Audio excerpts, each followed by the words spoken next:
Hello and welcome to Sports This Morning. I'm Cecilia Omogbe. And I am Taya Salam. Thank you for joining us again. Okay. All right. We're starting the show with the Nigerians club on the continent, talking about Enyimba and Rivers United. Yep. For Enyimba, they will be playing their first leg preliminary round against Al Ittihad this weekend, while Rivers United will take a 2-1 lead into the game against Al Masry of Egypt. So that's it, a CAF Confederation Cup action involving Nigerian teams on the continent. Rivers United and Enyimba doing a comprehensive preview of those games later on the show.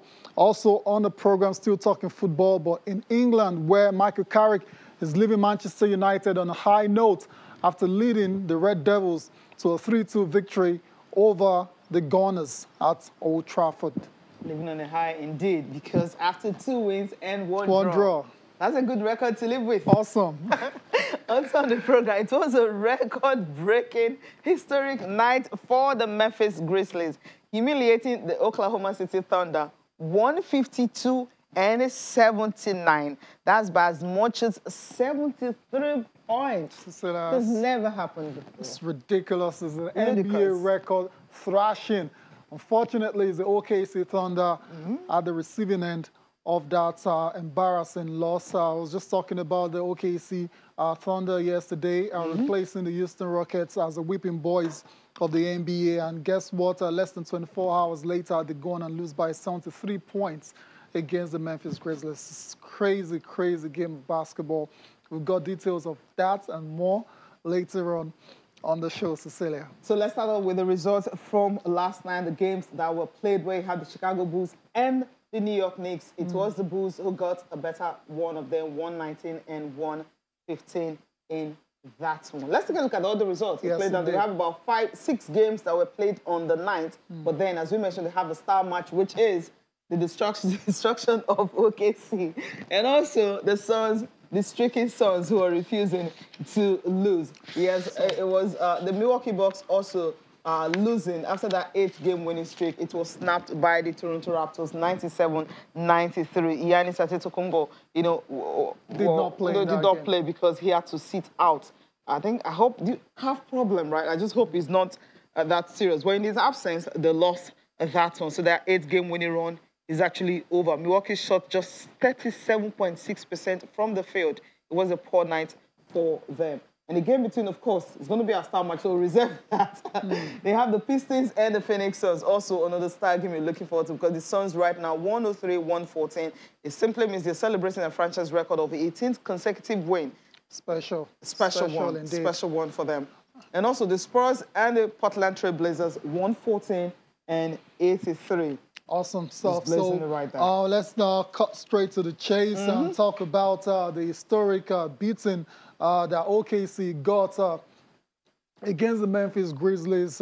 Cecilia, this is just it's just something else. 152 to 79. How does that even happen? I just don't know. It's not even the D Tigers were beating like that when they played against the starting in the US and the Olympics. So for the Grizzlies, fantastic night for them, historic night for them, scoring a franchise record 152 points in their victory over the OKC Thunder. The 73-point margin easily topped the previous mark, which was Cleveland's 68-point win over Miami in 1991. OKC, they've been at the receiving end of some real beatings. They lost by 57 points at home in February against the Pacers. That was the largest home defeat in league history. Now they've had the worst road loss. Okay, it's easy to focus on the OKC Thunder and what they've not done right and what they've done wrong. But we've got to give credit to the Memphis Grizzlies, who were playing a game without Ja Morant. They used 12 players, and 9 of them scored in double figures. Leading the way was Jaren Jackson's 27 points for the Grizzlies. Yeah, it was a remarkable night for them. Now, they started very hot, 15-point lead after one quarter, and they never let up. Then in the second one, they led at least by 15 in 4 of the quarters, about 22 points margin in the final quarter. And, of course, that's how they were able to complete that margin. But then, give it to OKC. OKC were playing without their star players.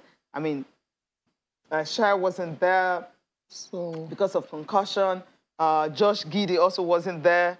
I mean, he's ill.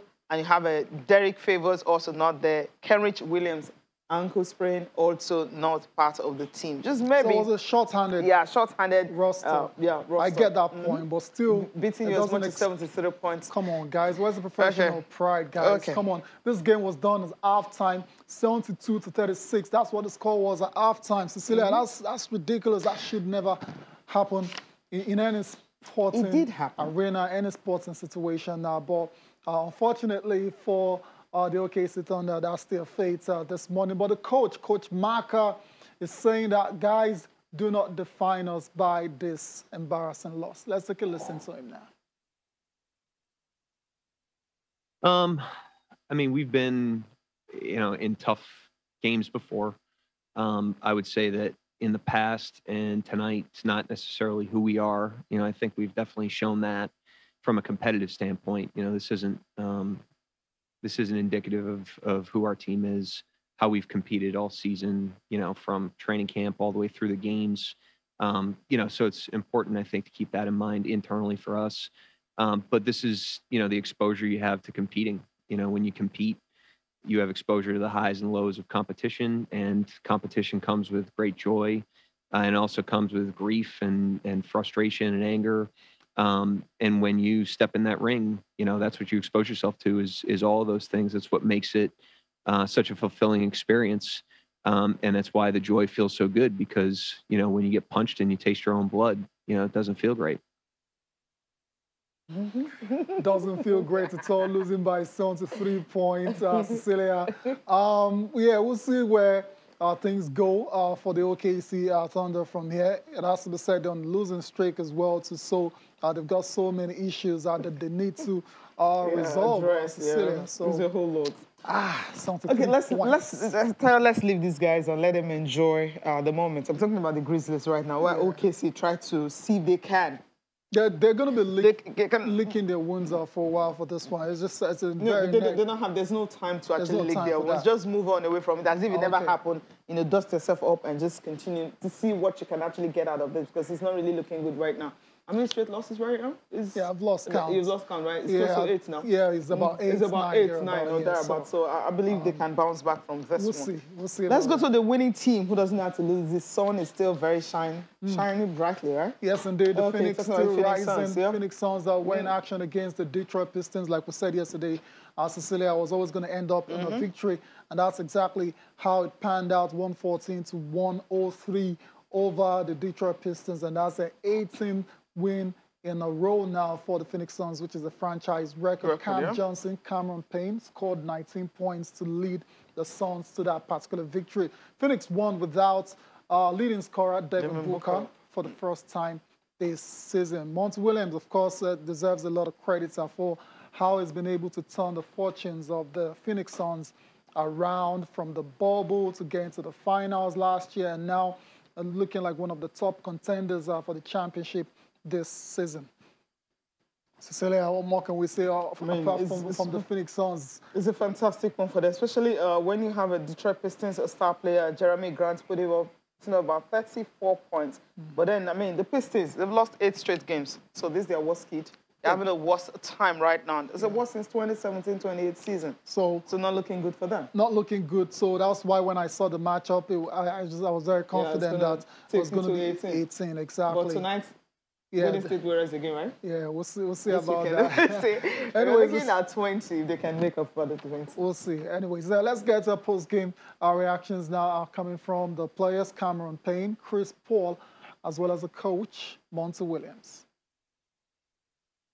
It feels good, but at the same time, it's just, I don't know. I mean, I guess it feels good, but it's just like, we got another game tomorrow. Just got to keep going. Just want to know today. That's how I feel for real. It's cool. I really wasn't thinking about it. Obviously, that's a nice little piece of history here for the team. I think for us, it's always about that feeling of making sure we're playing the game the right way. We always talk about we got a standard, and we say this feel like every night. A win is a win, but we felt like we could have played better. I hadn't talked about streaks of any kind, just because we've been so focused on improving. But it is really cool to be a part of something like that. You know, it's, for me, the most I've ever won as a coach and as a player. I think we won like 17 in a row with the Spurs one time. And, you know, to win like this, the way we've won, guys out of the rotation, losing Book, the relentless attitude of our team, the way we stick together, makes it really cool. Obviously, it's hard to win in this league, and we're not satisfied. You know, we talked about, you know, stretching it out, but it takes doing the right things to do that. And we've just taken it one game at a time, but it is special. It is special indeed, winning 18 games in a row. The Suns were perfect in the month, winning all 16 of the games as well. So it's just a remarkable, remarkable record. The Phoenix still rising, the Suns still shining. But next up is against the Golden State Warriors tonight, and we'll see if it will be at the Valley of the Sun. So yeah, they're going to Golden State. We'll see about that one. See what's going to happen in this one. The first one was very exciting. It was. The second one will be and it's happened. It's going to be more. All right, DeMar DeRozan, that top performance towered up with him 34, 6, and 3. He was responsible for that victory over the New York Knicks, combined with Zach LaVine for them to get that. And for the other guy, Julius Randle, of course. Okay, Jeremy Grant, yes, he's got... For the Pistons. For the Pistons, 34, 6, and 3. Yeah, it wasn't enough. They were always going to lose because they were playing against the Phoenix Suns. Exactly. And, of course, Julius Randle, double-double wasn't enough. They lost to the Chicago Bulls, 30, 12, and 6. Not enough. All right. Take a bow, guys, wherever you are. Okay, Cecilia, let's get on with the show. We're still talking basketball, and we've got a guest joining us virtually. Olumide Adeji, that's the D-Tigers captain. He's up to a lot of things these days. Now, I remember last time when he organized this Rising Star Championship for the men, he was in Akure. I was like, okay, why are you focusing on them? What happened to the girls? He was like, okay, something really good is coming up. And in Lagos, he will be having the Under-17 Girls Championship, Rising Stars. Olumide, good morning. It's good to have you join us. Great to be here. And I always say this is a place to be early in the morning to know about the water sports. Absolutely, you're spot on, Olumide. Before you get into the Rising Stars Championship, I'll just ask you a question about the Oklahoma City Thunder. How can a team be beaten by as much as 73 points? It's crazy. Well, Cecilia, to be honest with you, some days like that happen in sports. Because you remember, I had a bad memory as well. During the London Olympics. And Yes. just likewise, when you remember when a Brazilian team were beaten by 7-1 in the World Cup. So even in the NBA, all over, anywhere, that kind of time can happen. So the day that you're short is going to be wet. Anything you throw up is going to be going in. Everything you shoot is going to be going in. But the fortunate part of it is like, this is just one game out of 82 games. Yeah. So, what normally happens, you have to go around, bounce back. Some things like that happen once in a while. That doesn't mean that they're a bad team. Remember, so this OKC team were the team that beat, they're the only team so far now that beat, one of the teams that beat the Lakers with all the stars twice within a week. So, OKC is not a bad team. Things like that happen in the game. Things like that happen in the sports. It might be your bad day, but I don't think they're that bad to be beaten by 73. But it happened. But what's going to happen? Either you let that defeat make you, or you let it break you. I'm sure the 82 game is a long season. Just get to win a couple of games and over days, and I'm sure. Everybody felt bad. You don't want to be set record up. So he's bitter, like the head coach just said. Okay, it is a bitter experience. All right, let's talk about the Under-17 girls right now. Taking place in Lagos. You did the other one in Akure, and this time around we're having another one in Lagos, just allowing girls to play basketball. Oh, well, this time around we're talking about a girl child education. We're talking about how to empower the girls and what also to contribute to the development, the skills mentally, psychologically, emotionally, intellectually. So it's something that really needed to be done, and just also for gender equality. So it's a great thing to add the value to the life of these young girls, and also to have mentorship, which will be done by Kafi and other people who have passed through this. Awesome stuff. So what is the composition of these tournaments? Who are the teams that are going to be participating in it? Right now we have about 6 teams, all the 16 from the Southwest. They're all right, they're all around. The game will be started today. And during this period of the next 6 days, 7 days, sorry, 6, 7 days rather, yeah. We're also going to have a mentorship program, an empowerment program where about 300 girls will also participate in the career and motivational speak. And also there's going to be the child girls education on an empowerment program. So, we're probably just going to be in that situation where they will also be involved as well. That's awesome, Cecilia. So not just playing basketball, they're going to be mentored as well too off the courts. Yeah, which is an interesting one. We know how hard it is these days. I mean, for almost more than 2 years now, I mean, the women's basketball, I mean, the women in Lagos, I mean, in Nigeria, so to speak. Yeah, the league it's been off for a while. Maybe this is an avenue for, this is just for girls and not for everyone. So it's just for them to have the opportunity. Now, there's some who really want to, have a basketball as a career, more like professionally, play professionally. But there's really no room for that right now. What do you make of this? Well, they say something, a journey of 1,000 miles start with a step. For any girl that want to play basketball, there's an avenue for us. But unfortunately, for the last 2 years, we have not really having any girls league, any girl championship. But there are a tournament here and there that they play. But nevertheless, they shouldn't only rely on the basketball as a career, especially for women. I think we should add something like vocational or educational aspect of it as well. But talking about the game of basketball, which is going to get you a lot. So what I expect us to do is for every girl to have a chance to continue to get better. Hopefully, we can have more corporate sponsors, more people coming around to empower these girls, to empower these ladies, and to make them believe in themselves, to give them the opportunity. But they have not actually been given the opportunity because majority of the things of all the tournament championships that have been organized all around, 75% of it have been for girls, have been for boys or men. So, gender equality. Let's keep a smile on the girls' child's face, and they should continue to do what they believe they want to be and what they want to do. And whenever the opportunity comes, take advantage of it. Yeah, like an opportunity like this that will starting today, it's going to end on the 9th. And I love the fact that you're adding other mentorship program to it to actually enable these girls, not just fully educated, but also play the game of basketball. Let me thank you so much for joining us this morning. All the best to your event, and we appreciate you for developing the game of basketball in the country. Well, thank you very much, Channel. I could just a big shout out to Lagos State Sports Commission and the Lagos State Basketball Association for the support, for the participation, and all the states that we participated, and all the girls, and also, especially you that know you're part of it. You're a big fan of support of the girls basketball, and you actually challenge me to make sure, why not girls? And here it is. We're expecting you there, Cecilia. Hopefully you're going to make it.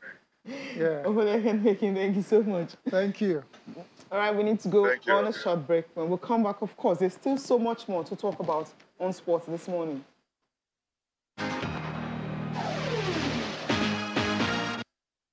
Welcome back. We're now 3 in the studio, and of course, we have Jide Olaniran right here in the studio. Jide, how are you doing? Good morning. Good morning, Cecilia and Tayo. Yeah. It's a pleasure to be back on this Friday. This Friday. Is that what you want to hear? That's how I want to Of course.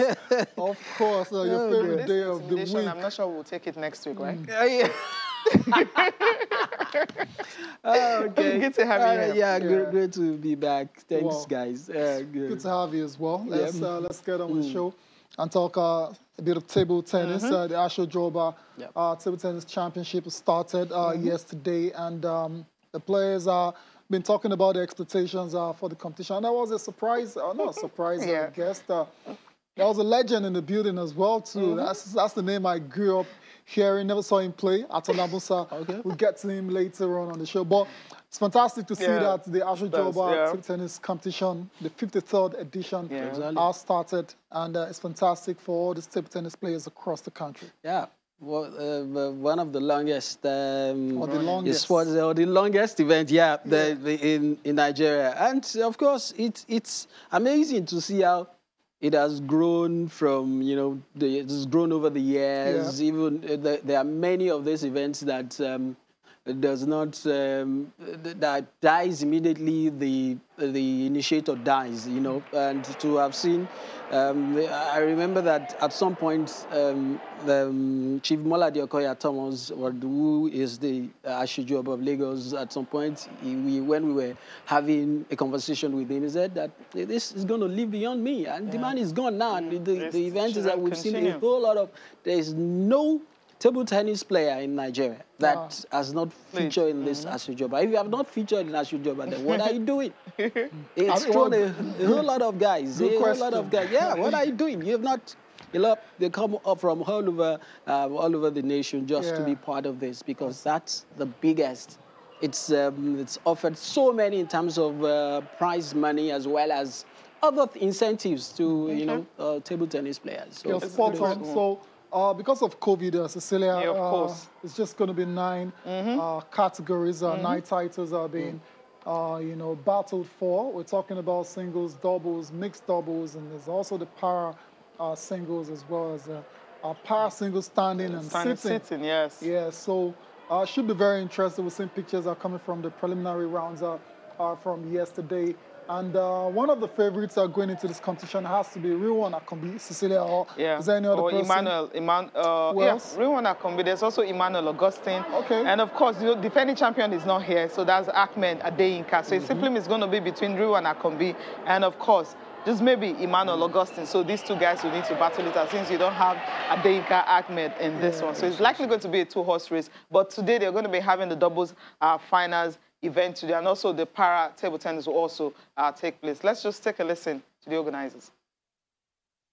In previous editions, as far back as the 2019 edition, we had about 24 events. This year, we have only 9. In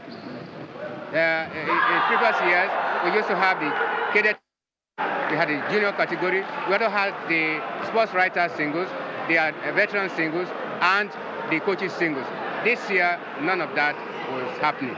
But that understandably, because the family has explained where this cannot take place this year. We are hoping that in subsequent years, with the COVID problems totally off ground, then we'll be able to go back to the old days. I feel like playing, like there's no cadet, there's no junior, but there's senior. But I want to participate. Maybe I can beat the senior or I can beat the junior, so that I'll try my best. At Ilorin, we became second in mixed doubles. In Ilorin, my singles have become third. That's all. This year, as a senior, I want to myself. I want to play cadet today. I want to try my best in this competition. Upper last year, I should job for cadet. I carry second. Doubles, carry first. This year, as a senior, I want to try my best for this one. I want to play very well. Now, as it is now, those junior players have already improved. So my expectation is to perform very well, and I believe possibly I may be fortunate to win it, because it's not sure. We have many good players in the likes of David, Santos, and Manuel, which are small junior players. So I believe it's going to be a tough one. We just feel that, we can actually change 1 or 2 things in this sport and take this sport into a better height.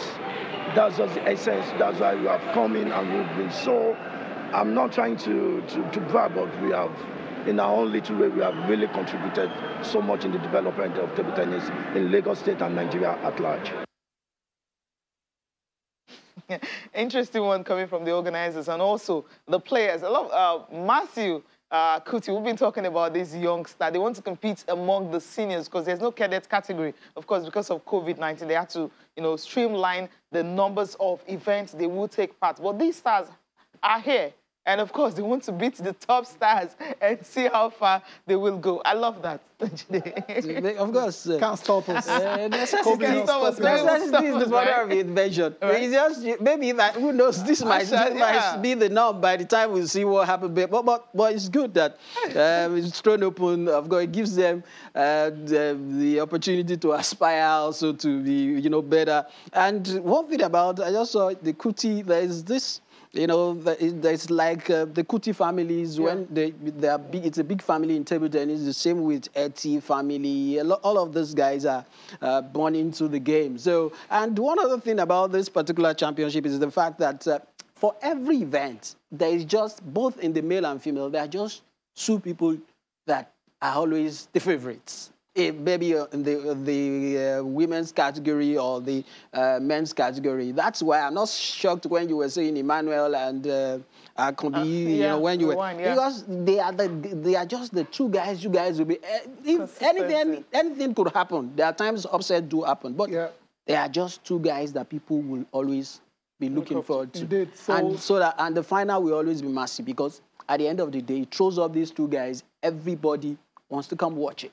Fingers crossed, we'll see how it pans out in the men's singles. There's no defending champion, so obviously we're going to have a new winner. But for the women, Bossel Desoya, who knows?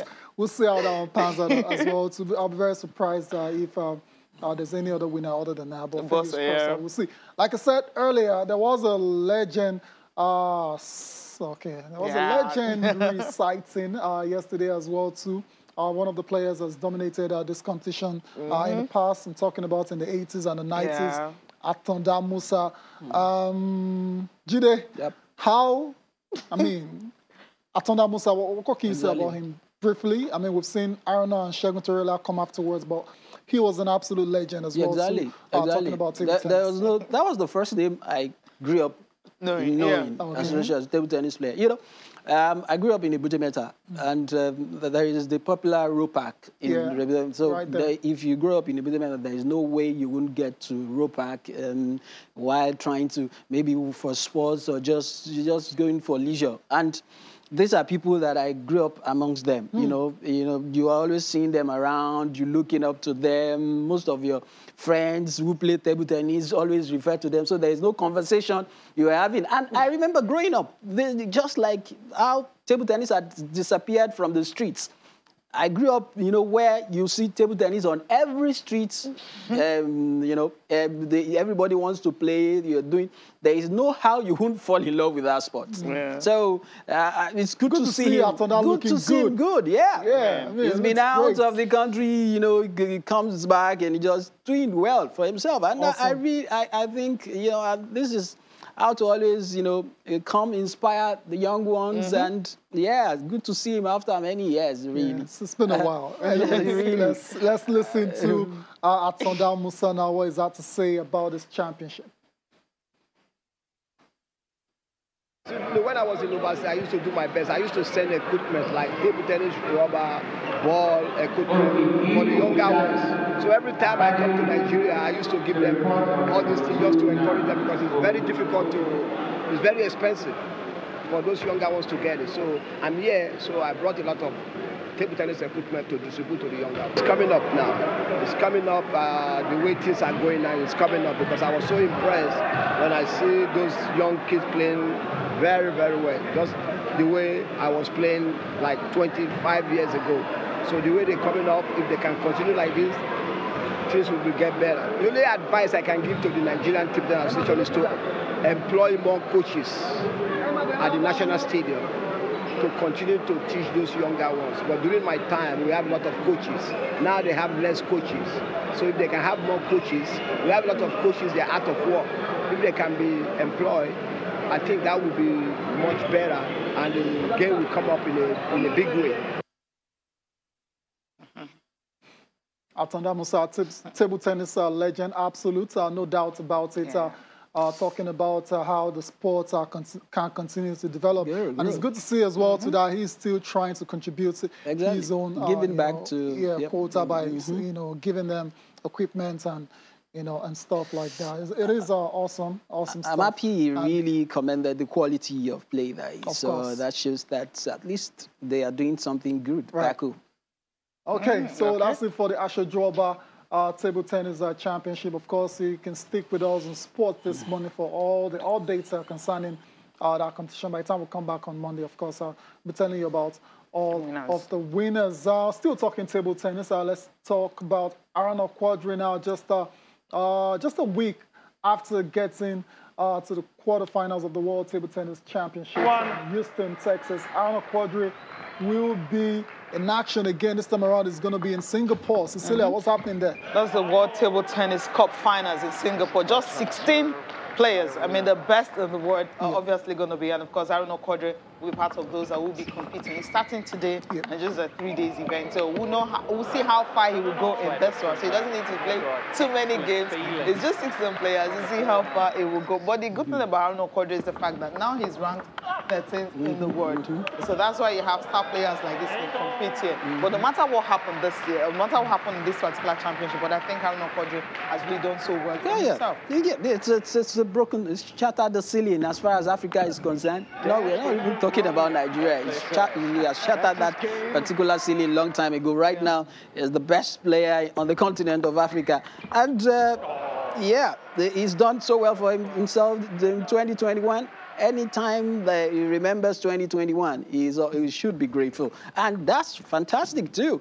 Yeah, we're looking forward to see more of this and make progression on the rankings. Yeah. And eventually, there's something I desire for this young man. Wow. Just a podium at the Olympics. Okay. The next Olympics is going to be in Paris, so there's still some time to go. Yeah. But for this weekend, it's going to be Arnaud Quadri taking on Liang JK. That's going to be his first match at the competition in Singapore. So we wish Arnaud Quadri all of the best in that one. Let's leave table tennis now and get on with the show, Cecilia, and talk about the CAF Confederation Cup, where Enyimba and Rivers United are going to be in action.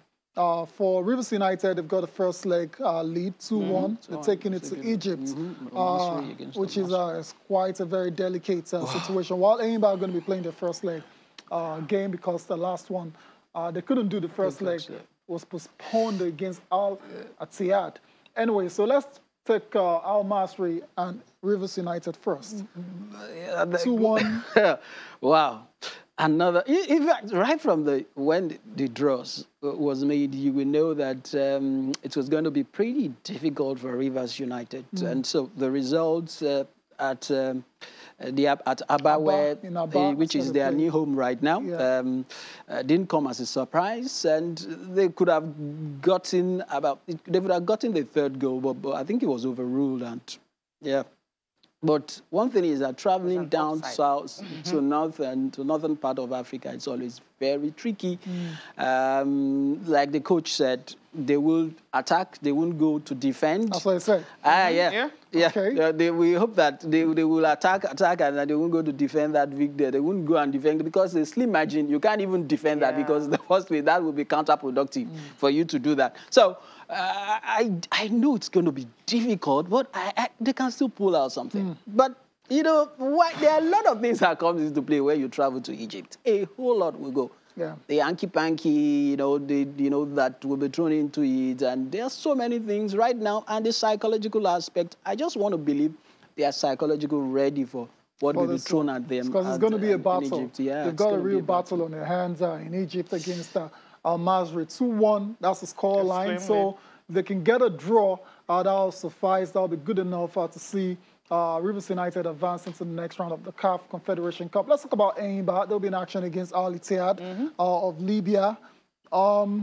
Home game this time around because the away game. Another one. CAF happened to them.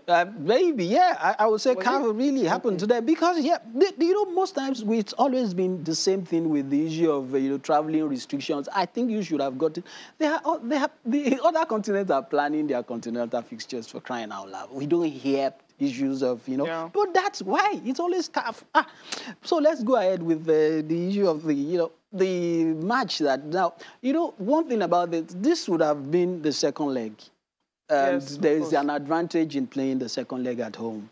That is where you can correct most of your mistakes. But right now, as it is, this has been it's a default first leg now as a result of what happened. So that means that they need to get a good result here. So by the time they travel to Tunisia, where they will be playing the second leg, okay, it's Morocco, where they will be playing the second leg, I think they would have, you know, gotten the required result. So that would just be a formality. But right now, I know that Enyimba can get the job. It's not, I don't have doubt that they will get the job done back home here. But what I'm so not too comfortable about is that I don't know what will happen in the first leg now that will be replayed later at a later date. So they've got the players. The last game that they played, the last round rather, they were in charge. Finidi is getting his groove, is getting to know the players. I want to see an improvement in what they will bring on this time around. So comparing the last round where I believe they took on Senegalese opposition. Now it's Libyan opposition. Opposition that will be taken up. What do you think? It's always it's going to be more difficult. Tougher. I think it's going to be tougher now because don't forget that this is the last stage before they are drawn into the group, before they move into the group stage. So everybody wants to be there. Okay. So everybody will throw in everything. It's not definitely going to be a tea party. It's going to be a very keenly contested game that I want to believe. And so that's what I feel. That I just want them to get their own, do their own, play their own, do their own side of the bargain by getting the fantastic results. Then at home, then the second leg will be a formality. I just hope that after all this, maybe CAF will be able to, put their own house in order so that this travel restriction by countries, they will know ahead. Before they can actually fix games in this country. But I wasn't really happy with what happened to Enyimba, the last time. How do you travel and then you get there, you're spending just disorganize them. You can't get into their country because there's of enough blame to go around in that one. Enough. So I don't know. So CAF should have been able to, And that means they will be playing, whatever. That means that they will be... This competition does not even offer you enough financial incentive to want to start wasting money on travel. Of course. This is what that means that they are going to traveling twice for one game. Because that's what it means. And if you check when they go back from Morocco, they have 11 hours drive from Lagos to Aba. They did not even fly. Let's just leave it at that. And I hope they have enough energy to be able to play the game this weekend after the whole thing that happened. I just hope it doesn't disturb what the George, is trying to do with the team. Exactly. I hope that's one of the reasons why some of our ex-internationals, especially who have played abroad and they've seen the best in terms of organization, always have reservation of coming home to manage teams. Because things like this hurts. It doesn't really... It hurts a whole lot. All right, we need to go on a short break. Right? When we come back, we'll be talking about the English Premier League. Of course, the focus will be on the game last night where Carrick, after his last game, he had to leave United after 15 years. And Ronaldo, milestone, 801 goals. What a player.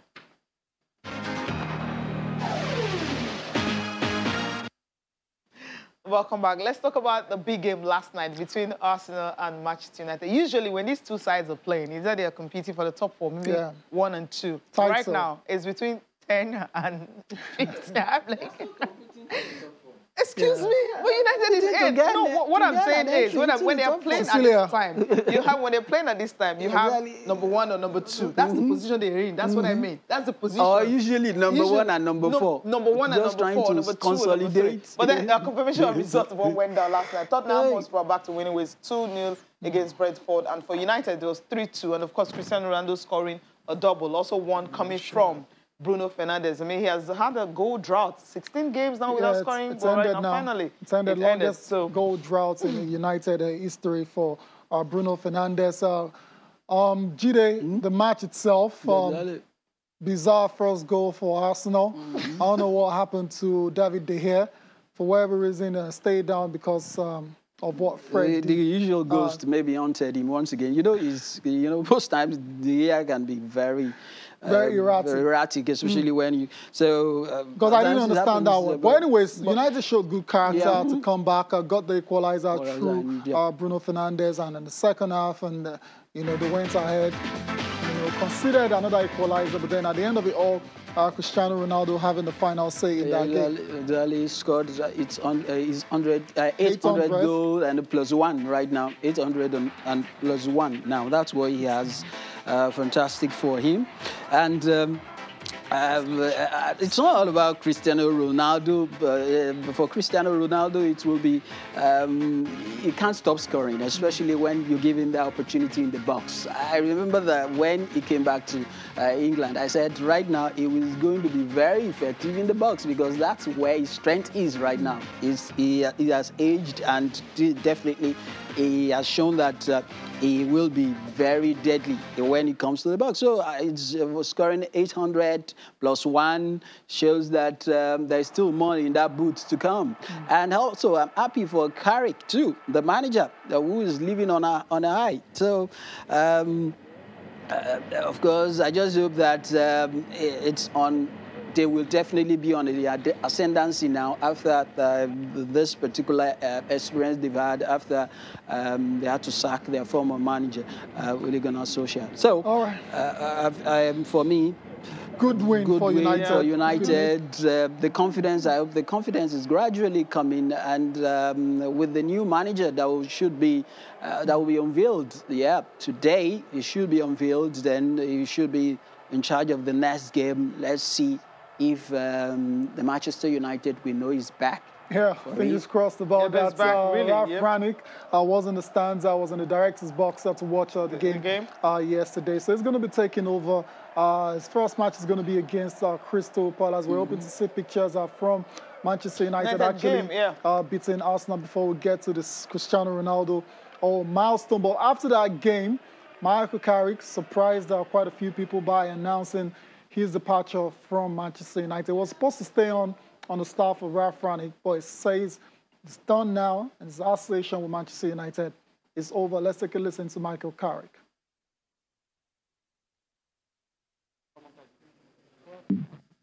It's just that good feeling, that timing's right, it feels right. It's not been easy to make the decision in that respect, but in terms of family and how I feel right now, I'm really content and happy and looking forward to what's ahead. But it's a roller coaster. It's been amazing. I've had incredible memories, some special nights. Tonight obviously was special, but tonight wasn't about me. It was the players and the fans and experiencing them type of nights, which you should do. Whatever happens in the future, I can honestly sit here saying, no, I've got no immediate plans, or I'm not chasing anything. I'm ready for a break. I'm ready for a deep breath and to kind of take it all in, really.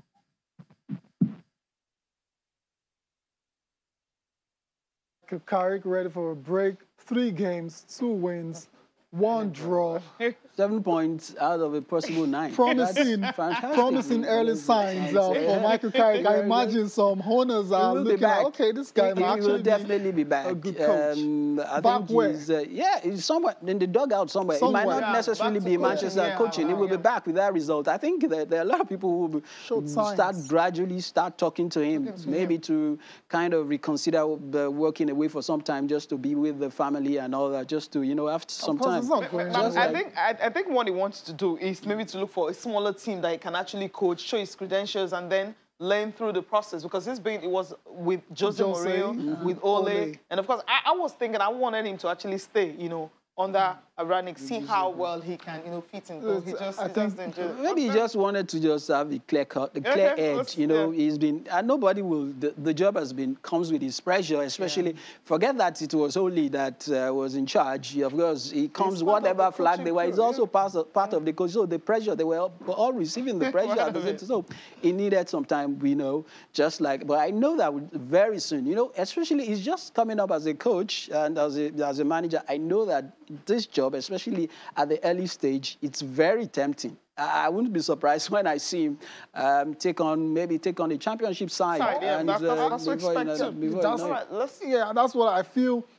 This is just a decision of a man who feels it's high time he goes and become his own man as a coach. It's been, like Cecilia said, being an assistant. Just like John Terry is also. And he feels he's ready. That's just why I think that the situation is. So we will be seeing Michael Carrick in somewhere very soon, and someone's dugout, a club's dugout, before in the not too distant future. So all the best to Michael Carrick in his future endeavors. Mikel Arteta as well too has been talking about how Arsenal, ended up losing that game against Manchester United. Let's take a listen to his post-match thoughts. For the second one, and after that, we have to go and show the maturity to go and score the third one. And on that moment, we didn't manage well enough one situation, and we conceded the goal. So I'm pleased with a lot of things that I saw, but being realistic, conceding 3 goals at Old Trafford is very tricky to get something out of the game.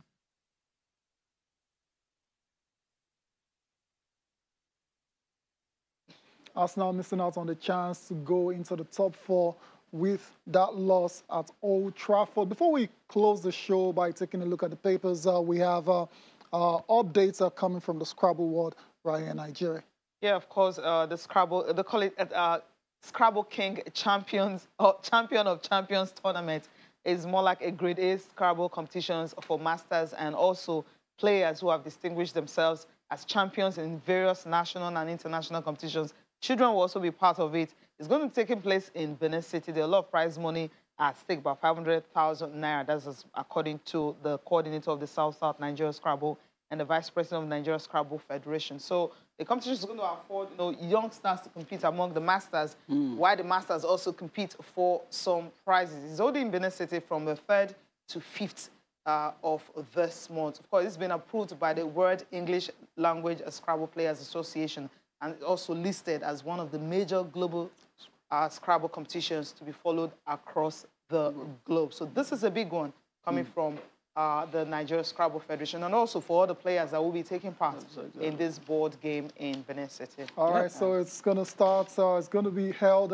from December the 3rd through the 5th. So when we come back on the show on Monday, we should have updates for you from that competition. Let's take a look at the papers before we close the show. Let's start with Sporting Life. That's people we're going to start with. Saga, NFF, evasive over General's fates. Okay? Franco German may lead Eagles to AFCON. It's not going anywhere. Yeah, I mean, it's all gone really silent now. It's not going anywhere. I told you, General is not leaving till after the Nations Cup. That's if it's going to leave. Whatever it's all they gone have silent to do. now. This silence is no longer funny. Whatever they have to do, they should let people know. They should come out on time to let, because it's no longer making a lot of sense with this silence. We need to hear from them. All right, let's go to before we go to complete sports, still on Sporting Life, according to Amaju Pinnick, the president of the NFF, it says CAF will stick with the November FIFA ranking, which means Super Eagles are going to be ranked, are going to be seeded for the final World Cup playoff. It's better they are coming out to tell us this early so that we know there is no confusion in there when eventually the draws will be. That's what Pinnick is saying. Which is really cool. So I think I love this. So stick with it in November because with the Arab Cup taking place, it's not looking good. All right, to go to complete sports quickly, and you were looking for updates concerning Gennett Raw. Yeah, Super Eagles job update is on complete sports right here. NFL rules out Amuneke and Sunday Olise takes decision on Raw next week. Okay. So Football House denies owing him the AFCON bonus. Meanwhile, there was a paper that published that they owe about $62,000 bonus, but then they're denying that they're not owing him anything. That's coming from Complete Sport. And also you have Iawoniyi target 9th Bundesliga goal in 14 games.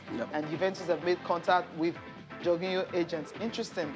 Ranieri, Dennis is not a normal man. He's a warrior. I mean, he's a star. Dennis the menace. Dennis the menace, He's terrorizing all of the EPL defenses. I mean, he plays, I mean, he reminds me of the way Osimhen plays. Just have that hunger, that zeal to go for goals. And this is the kind of striker we need in the Super Eagles. EPL Team of the Month, that's Sporting Sun, the last one this morning. Dennis Flores Ronaldo says Blues lucky to leave Vicarage Road with a win. Yeah, they were really lucky in that one. Ended at 2-1. Jide, thank you so much for coming on the program. Thank you very much for having me, guys. It's always a pleasure to be here. Indeed. Thank you all for watching as well. Enjoy the rest of your day. I am Tayo Salam. I'm Cecilia Mogbe. Have a fantastic weekend.